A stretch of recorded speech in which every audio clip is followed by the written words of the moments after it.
Hi, Ngân chào các bạn. Ngày hôm nay Ngân sẽ chia sẻ cho các bạn 7 điều nhất tại Thụy Sĩ. Bạn có thấy một cái đất nước nào mà có 8,7 triệu dân mà đến 7 triệu dân có súng không? Ngân có một cái bí mật cho các bạn nghe, đó là cho một lợi thế là khi các bạn du lịch đến Thụy Sĩ, mua một chai nước tại Thụy Sĩ, một chai nước suối thôi các bạn. Cái điều thứ 7 Ngân muốn chia sẻ cho các bạn ở Thụy Sĩ, đó chính là lý do Thụy Sĩ không hề có street food.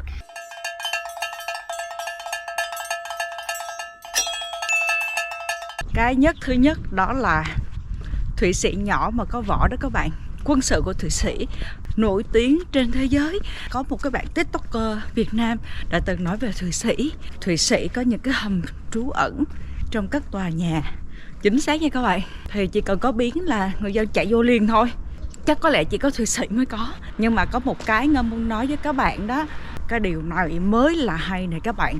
Theo thống kê mà được công khai nha, có khoảng 2 triệu đàn ông Thụy Sĩ và 2 triệu phụ nữ Thụy Sĩ. Họ đã từng được đào tạo quân sự chuyên nghiệp. Cuộc sống thường ngày vẫn đi làm mọi thứ bình thường, nhưng họ được trang bị súng của quân đội và họ được cập nhật những cái huấn luyện tân tiến nhất về thiết bị. Họ sẽ là một cái lực lượng mà chiến đấu khi có biến đó các bạn. Bên cạnh 4 triệu người đã được huấn luyện để chiến đấu, mà Thụy Sĩ có 8,7 triệu dân thôi, chưa dần các bạn. Đó là hiện nay quân nhập ngũ đó là khoảng 150.000. Thì họ luôn được đào tạo những cái chiến đấu nó tối tân nhất. Và các thiết bị chiến đấu của Thụy Sĩ thì tân tiến nhất thế giới. Và người dân của Thụy Sĩ là được sử dụng, được trữ vũ khí các bạn. Tất nhiên là với những cái quy định nghiêm ngặt, cái việc cấp phép sử dụng súng cũng không có dễ. Thì hiện nay có khoảng 2,5 triệu người dân được có súng tại nhà. Cộng với 2,5 triệu dân, cộng với 4 triệu người được huấn luyện chiến đấu kia, cộng với 150.000 binh lính tại ngũ thì gần 7 triệu mất tiêu rồi.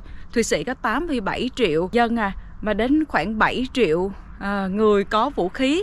Đó là lý do mà các anh bạn láng giềng Đức không có thích một chút xíu nào đó các bạn. Họ không có thích và họ vẫn thường ý kiến, tại vì Thụy Sĩ nhỏ mà có vỏ, đụng đến là 7 triệu người dân cầm súng đứng lên chiến đấu liền luôn. Bạn có thấy một cái đất nước nào mà có 8,7 triệu dân mà đến 7 triệu dân có súng không? Như vậy là cái khả năng chiến đấu nó rất là cao. Ở đây khi hỏi người dân có gì sợ không? Nó không. Thụy Sĩ không có gì phải sợ. Thụy Sĩ là một cái đất nước mà bạn có thể cảm giác là an toàn 99%. Và đây chính là cái điểm, mới là cái điểm đầu tiên, cái nhất tại Thụy Sĩ mà cho bản thân Ngân cũng như những người dân đang sinh sống tại Thụy Sĩ có lý do để mình tiếp tục sống, phấn đấu, phát triển và cống hiến cho một cái đất nước như là Thụy Sĩ. Và cái thứ hai mà nhất của Thụy Sĩ đó là khi du lịch đến đây các bạn không có lo là khát nước, các bạn không lo thiếu nước. Tại vì sao các bạn? Đó là ở Thụy Sĩ cái hệ thống nước đạt chuẩn về nhất thế giới. Các bạn có thể uống nước trực tiếp tại vòi. Ngay cả những cái đài phun nước đó các bạn cũng có thể lấy nước từ đó để mà uống luôn. Cái điểm này sẽ là cho một lợi thế là khi các bạn du lịch đến Thụy Sĩ, mua một chai nước tại Thụy Sĩ, một chai nước suối thôi các bạn, 1-2 đô. Mà một ngày mình uống tầm 6-7 chai đi các bạn thấy không? Đã hết hơn chục đô rồi. Như vậy thì tội gì mà mình không mang thêm một cái chai để mà mình có thể lấy nước được bất kỳ một nơi nào, từ cái vòi, từ các hệ thống vòi nước tại Thụy Sĩ. Chưa kể là trong nước có chất khan nữa các bạn. Cái chất đó thì rất tốt cho cơ thể. Khan nó là chất vôi á các bạn. Tại sao Thụy Sĩ nổi tiếng là một đất nước xanh sạch? Đó là đối với những người dân sinh sống tại Thụy Sĩ mà ngày Chủ nhật đi đổ rác tái chế nha các bạn, nếu bị phát hiện, tại vì nó cấm mà, nếu bị phát hiện thì sẽ bị phạt khoảng 250 franc, còn không thì ngồi tù 2 đêm. Đó là thông tin Ngân cập nhật. Còn mới hơn nữa thì ai biết chia sẻ cho Ngân. Nên là không phải tự nhiên Thụy Sĩ được trở thành một đất nước xanh sạch nữa, mà bởi vì những cái quy định giống như vậy đó, nó kiểm soát được các hành động của những người, đặc biệt là những người nhập cư, những người không sinh ra và lớn lên tại Thụy Sĩ. Cái thứ ba nhất tại Thụy Sĩ đó là cái hệ thống giáo dục đó các bạn. Ở Thụy Sĩ thì các em được đi học miễn phí. Và nói miễn phí ở đây thì nó không phải là miễn phí, tại vì cha mẹ đã đi làm đóng thuế rồi thì các em, nhưng mà cái việc đóng thuế đó nó có mang lại giá trị. Đó là cái hệ thống giáo dục nó quá chất lượng luôn các bạn. Có trường hợp là trong lớp học chỉ có 8 em học sinh thôi, nhưng mà có đến 3 thầy cô để mà kèm và dạy cho các em. So với một cái lớp học mà 40-50 em, chỉ có một cô giáo dạy và hướng dẫn, thì các bạn sẽ so sánh được cái chất lượng của nó sẽ như thế nào. Và đã có lần Ngân nói về cái bằng cấp của tại Thụy Sĩ, đó là với cái chất lượng giáo dục đào tạo nó quá cao như vậy, nên là bằng cấp của Thụy Sĩ thì được công nhận tất cả các nước trên thế giới. Tuy nhiên thì bằng cấp của các nước trên thế giới không dễ dàng được công nhận và chấp nhận tại Thụy Sĩ.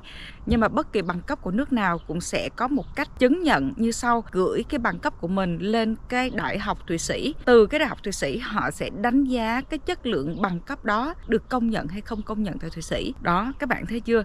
Nên là ở Thụy Sĩ, người dân đi làm đóng thuế nhưng lại cảm giác rất là hạnh phúc về cái thành quả nó mang lại, đó là không chỉ cho cái cuộc sống của mình mà cho con cháu của mình nữa. Và ví dụ Ngân cho các bạn thấy cái hàng rào này đúng không? Giống như nhà Ngân cũng có một cái hàng rào cây giống như vậy. Thì tụi Ngân không phải đụng tay đụng chân để cắt tỉa xén nó. Vì các bạn sẽ thấy là cái khuôn viên mà nó xanh đẹp như vậy á, thì sẽ có cái dịch vụ họ làm. Mà cái đó cũng không phải là do mỗi gia đình công dân Thụy Sĩ thuê nữa, mà cái đó là nằm trong một cái hệ thống chăm sóc cảnh quan cây xanh của Thụy Sĩ rồi. Và như vậy thì cái việc đóng tiền người dân khi đi làm đóng thuế thì họ cảm thấy là sung sướng quá, đúng không? Các bạn sẽ xem cái bình luận trên đây. Cái bình luận này là của một chú Việt Nam đang sinh sống tại Thụy Sĩ đã hơn 40 năm. Chú cũng nói là những ngày mới qua Thụy Sĩ nó cũng cảm giác buồn và có những khó khăn giống như bản thân Ngân bây giờ. Tuy nhiên thì khi sống tại Thụy Sĩ rồi á, sau 40 năm rồi, đã lao động cống hiến cho đất nước này rồi, thì cái giá trị nhận lại nó rất là xứng đáng. Và chú nói là bây giờ cái niềm vui nhất đó là cái tiền lương hưu các bạn. Thì ở Thụy Sĩ làm việc đến 64 tuổi và Ngân nghe là đang có thảo luận là sẽ lên 65 tuổi, không biết là khi nào áp dụng. Thì tiền lương hưu chẳng hạn như mà chồng Ngân ha, chẳng hạn như chồng Ngân mà tiền lương hưu về Việt Nam sống thì ăn nhà hàng 5 sao hay là đi du lịch thường xuyên cũng khá là dễ. Mà cái tiền lương hưu tại Thụy Sĩ thì Ngân đã từng chia sẻ rồi, nên là các bạn xem lại cái video Ngân để dưới cái bình luận á, là cái tính toán tiền lương hưu tại Thụy Sĩ, thì các bạn sẽ biết cái thu nhập khi về hưu như thế nào nha.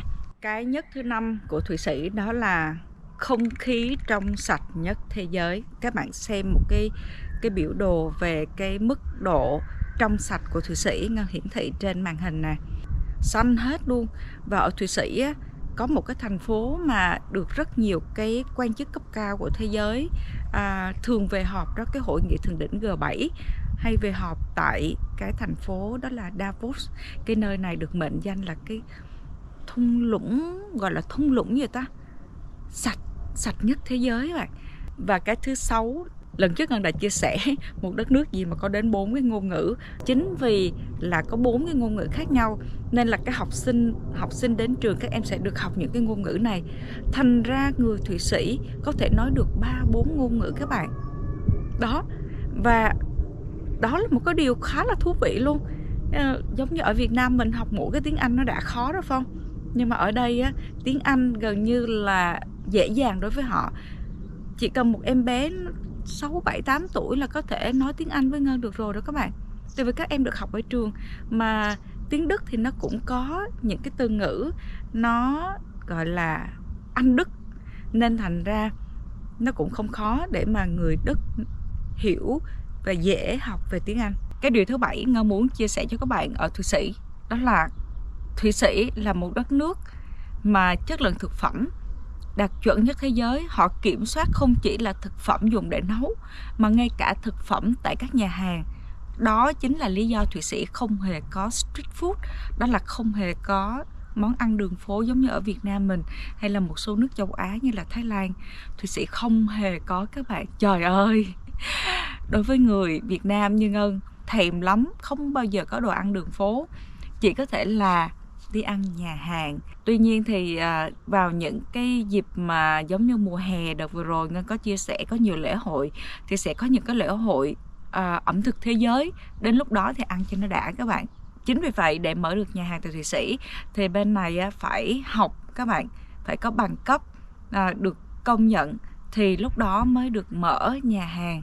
Đó, khó khăn lắm.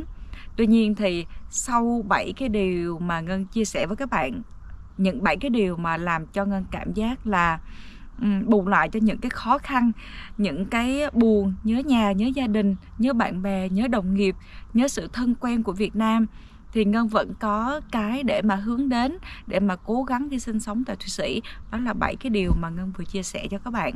Cảm ơn các bạn đã theo dõi hết cái video này của Ngân. Ngân có nói dài dòng hay là có những thông tin mà chưa đầy đủ thì các bạn cứ đóng góp cho Ngân nha. Và các bạn muốn biết điều gì về Thụy Sĩ mà Ngân có thể chia sẻ được thì các bạn để lại bình luận, hoặc là vào cái fanpage Kim Ngân Sweet, các bạn inbox cho Ngân những cái câu hỏi thì Ngân có thể chia sẻ được, Ngân có thể giúp các bạn được thì Ngân sẽ chia sẻ nha. Cảm ơn các bạn rất là nhiều. Nhớ đăng ký kênh và bấm chuông để theo dõi những cái video mới nhất của Ngân. Chào, hẹn gặp lại.